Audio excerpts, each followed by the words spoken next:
Hello everyone, did you like it? I hope you did. I like too, but please let's go back to reality. And now in the next 20 minutes I'd like to talk about real life, real problems and real projects. Me and Łukasz, we are working in the same company. We are working on some really big contracts. Some of them are purely agile, most of them are waterfall. But anyway, we have some quite nice experience even in agile and even in waterfall. What I would like to tell you today is my perspective of agile contracts and why I'm afraid of them. But one assumption from the beginning. When we are talking about agile, we are talking about the agile contracts, not software production methodology. If you have agile as software production methodology with the lawyers, we don't care about it unless you put it in the contract. So we can have a very nice waterfall contract with the agile way of producing the software, and it's still waterfall. But what now a lot of people want to do, a lot of our clients want to do, they want to change the contracts from waterfall methodology to agile methodology as contracts, and that's my story is about. First of all, I'm afraid. I'm a lawyer, I'm afraid, I wake up in the night and oh shit, I did wrong. I did a mistake in the agreement, really, I care, I am afraid. So for me, the best situation is when I'm quite nice, easy, sleeping, and I know that everything must be go because I did a very good contract and everything is written. It's very complicated, it's impossible, but we can go. The problem with the agile is that because of the change Łukasz was talking about, the probability of change and probability of problems is much higher. I have some slides with numbers. I like numbers. This is first slide, and it is the answer to question how many of projects succeed and how many of them collapsed. As you can, what do you think? Which number is which? It's the most optimistic slide I could find. The 39 is success. 18 is completely collapse. For 43 it's budget is not okay, time was not okay, but anyway it succeed. I took one Polish one, it's 20 success, 33 collapse. Why am I talking about this? I'm talking about this because recently I have been to several conferences, IT conferences, some of them legal, some of them IT, and in several conferences I saw this slide. I saw the theory of black swan, something which is rarity, but if it happens, it has a major impact on the business, and it's hard to predict. When people are talking about implementation contract, they like to talk about this black swan theory because they like to say, okay, if it happens, it will have a huge impact of your company if it fails. That's true, it may be, but it is the only one true in the sentence. First of all, it's not rarity. If we go back to the slides, the rarity is if you succeed. So you must be prepared that it will fail. It's not my numbers, they are numbers, metadata numbers, more than 100 or 1000 people asked. So you must be ready, and you take the lawyers to be ready. Of course, Łukasz is completely right. We cannot write the contract only for wartime, but we need also to write it for wartime. So what is my job? My job is just make things happen. So my job is to write 70 pages contract, not because I like and I'm paid by hour, because usually I'm not. I'm paid by contract. But if I write it well, I can be less afraid, I can sleep at night because I know what happens if this one situation happens. Let's say exit plan or change. I will be talking about later. So I need predict. I need to make this impact as less dangerous for my clients as possible, and secure my clients if it goes wrong. I love agile. My law firm even works agile. If I can implement agile methodology to my work, I do it because I believe it as a methodology of production, services, software, even legal services. I have some doubts if it's always the best solution for legal framework for contracts. I think that not. Some remarks how contracts are built. Very short introduction, but it's necessity and it's quite crucial. In Polish law, but frankly speaking, it's more international construction. We have two kinds of contracts. First is turnkey solution. In Poland, it is called a contract for specific work. It means that you will focus on outcome. You will focus on usually fixed price, usually, it's not necessary, but usually, and schedule. What does it mean? It means that it's not important how it is done, it is important if it's done. So you need something from the beginning, like agreement and RFP and offer, and something at the end, like software, and you compare if software is okay with RFP and offer. If it's correct, the contract is done. If it's not correct, the contract is not done. Quite easy. When we are talking about the services, the other type of contract, we are looking for different, we call it contract of mandate. It's a very not good name, but it is. When we are talking about them, we talk about activity. We don't talk about the outcome, we talk activity, how it was done, not what was done, how it was done. Usually it's time and material. Usually it's only about time, not necessary schedules. The typical example of this are legal services. If you hire me to represent you in the court, we don't know the outcome. We hope we will win, but it's not our agreement we win. Our agreement is to behave, to work very professionally, to help you to win the case. So from the contractual point of view, the most important question a lawyer can ask your client is, what, my dear client, do you need? What do you want? What do you can demand at the end of the day? If you need to demand the software as a real working piece of something, I think the Waterfall would be much safer for you. If you agree that there is a huge risk that at the end of the day you cannot demand the effect, but you believe that because you have professional people, the effect will be done, but you have no real legal power to demand it, it's only your trust. Okay, let's go for agile. So, you are buying product or you are buying professionalism. Of course, usually they are together.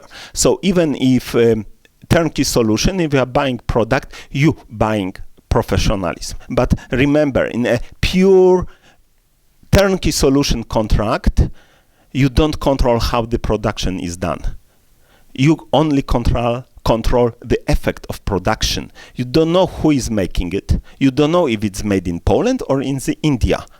In agile contract, it's quite opposite. What you cannot control the effect, but you can control the way it's done. Okay, so what will lawyers like? We of course like what lawyers like. We like obligation, we like responsibility, of course, so we love evidence.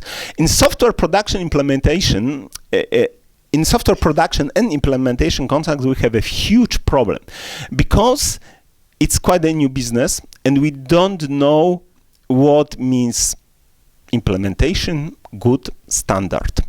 When we are talking about, let's say, construction or building sector, it's quite nice. If you have an agreement for building a house and you need, I don't know, a roof, more or less everyone knows what roof is. So if you have a contract and it says it must be a roof, you know that roof is a piece of equipment and usually it means that it is waterproof. In contract, in IT, you don't know it.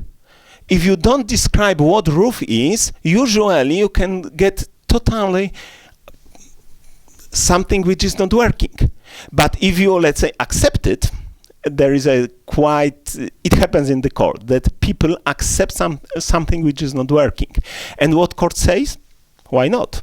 If you want something which is wrong, you can buy it. There is nothing illegal in it. You want it, you get it. That's great. You shouldn't sign the protocol.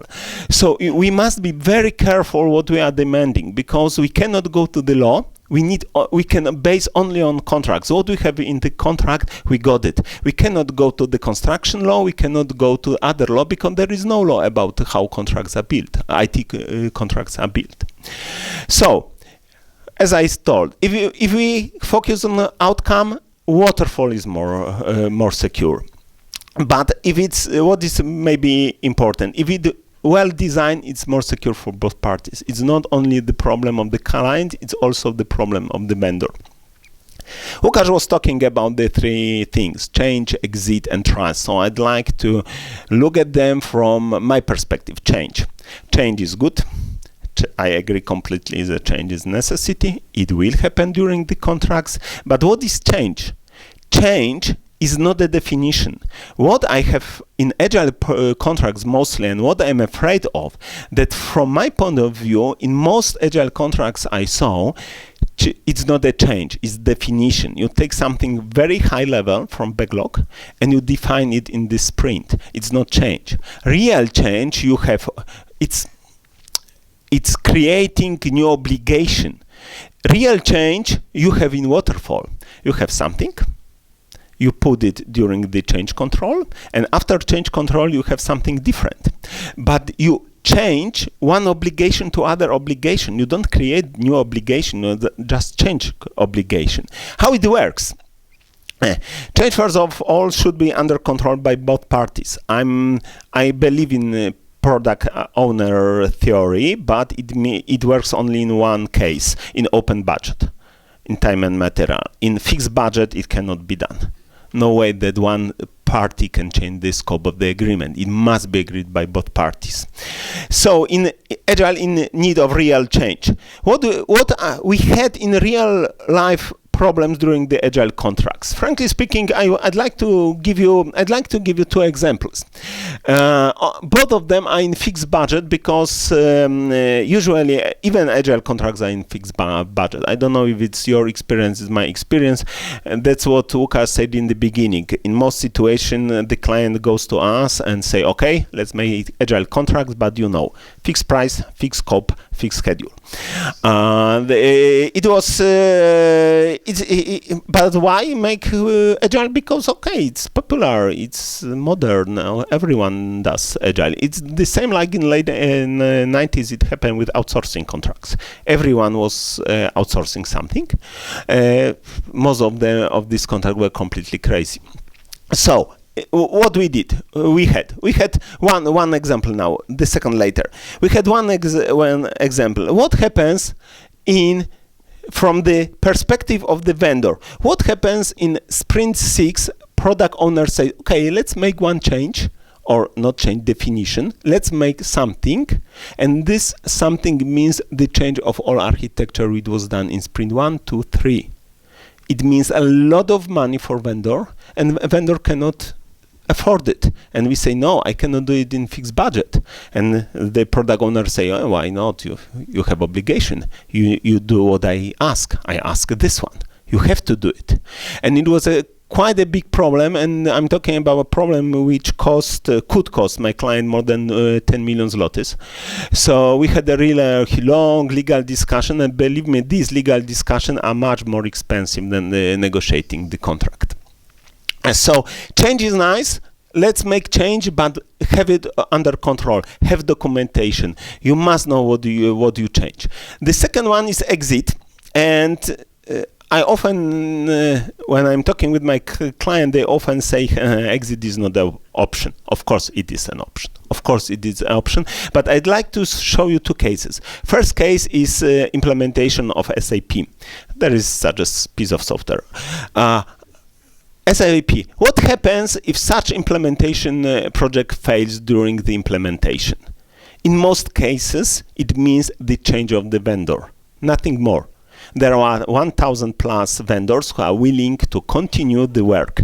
If you cannot do it, someone will finish. When we are talking about the dedicated software, it's completely different story.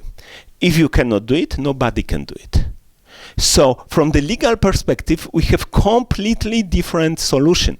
What is in Waterfall, from the legal point of view, the second case is very easy because it's law says. Law says if you terminate the contract, you can demand everything back. It's quite complicated in the first case. If you want to terminate such contract as SAP, you need to have in contracts what happens, what you can keep, how can you proceed. In agile contract, it's opposite. It's much easier to say what happens when you divorce, but it's not easy if something is completely not successful for client, but it shows in later stage. 2 examples. Sprint 6. In sprint 1, 2, 3, 4, 5, you made a wonderful piece of software. It works brilliantly. It's really great. Everyone says, wow. There is one problem in sprint 6. It doesn't integrate. From the business perspective, from the client perspective, it's worthless. It should terminate the contract. The problem is that the classical, typical agile contract, it means that first 5 sprints are paid. And if you agree on it, if you agree that you can get the product which you will never use, and still you will have the obligation to pay for 5 of 6 of it, is no problem. But if you don't agree, please don't go agile. Or try to change agile contract into a kind of waterfall agile contract, but it's dangerous. The second one is the second example is from the perspective of the vendor. If you have waterfall contract, it means that if you deliver your product, you will get all money you agreed on. If there is no cooperation with the client, in some cases you can terminate the contract and still get all the money.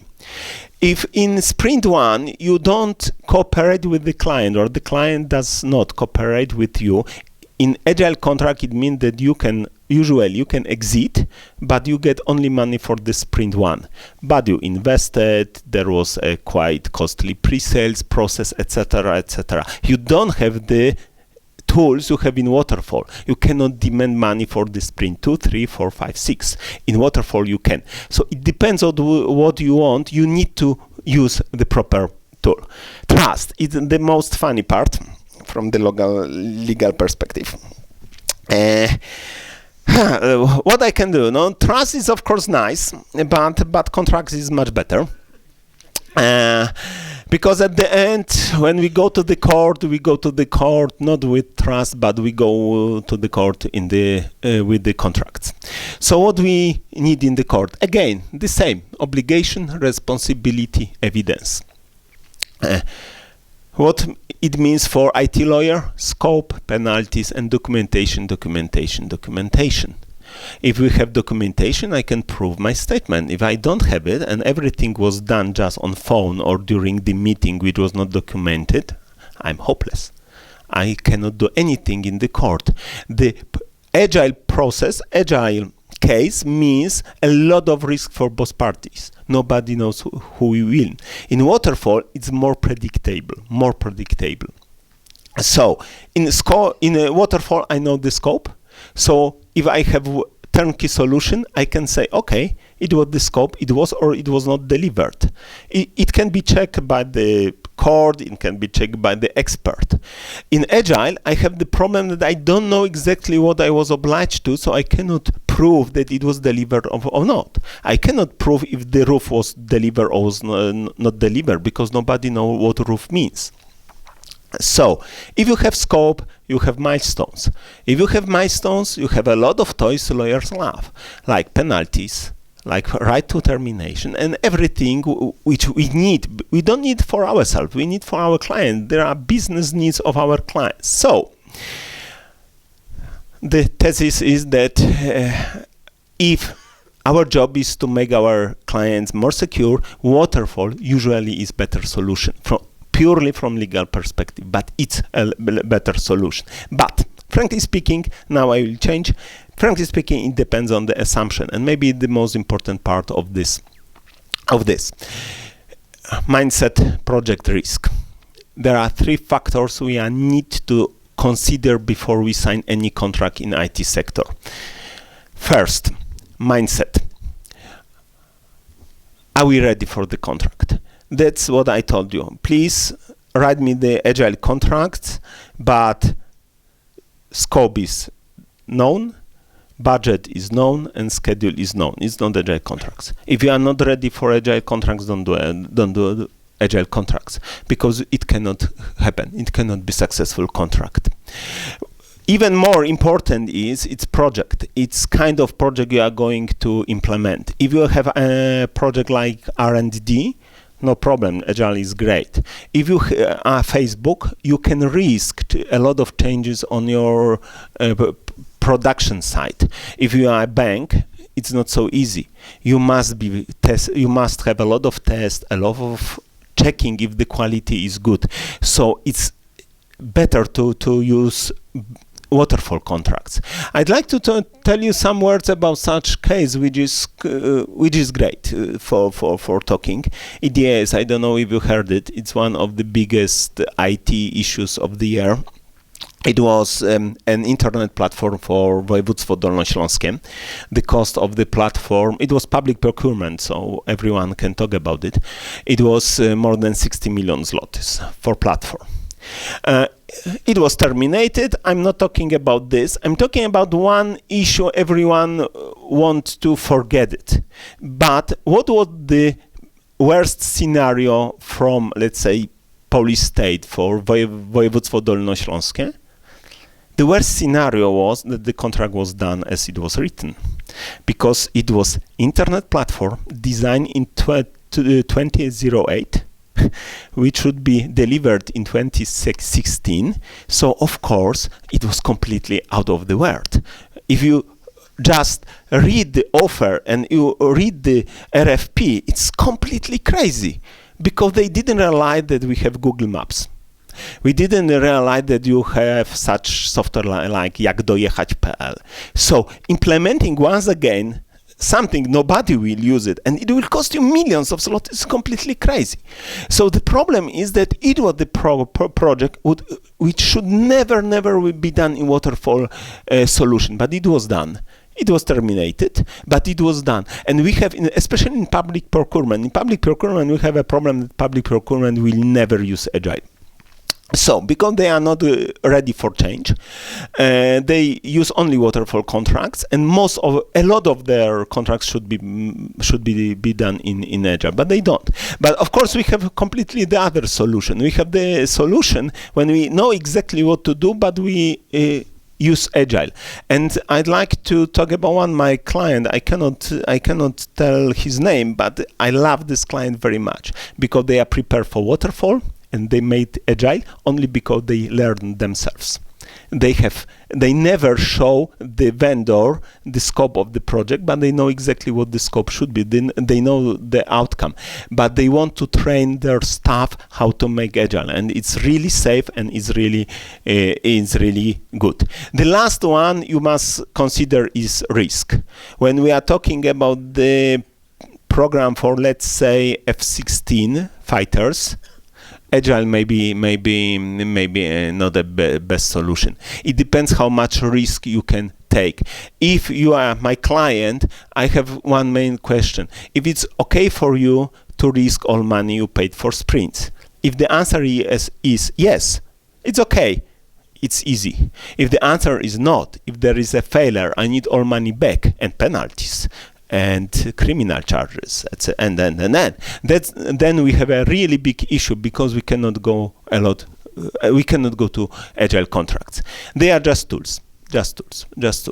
Great, I like them, I use them, but I know that they can be extremely dangerous. If we focus on trust, if we focus on cooperation, that's nice, but we need a legal obligation, and trust is not legal obligation. Legal obligation is legal obligation, something you can demand in the court. Trust not, except divorce.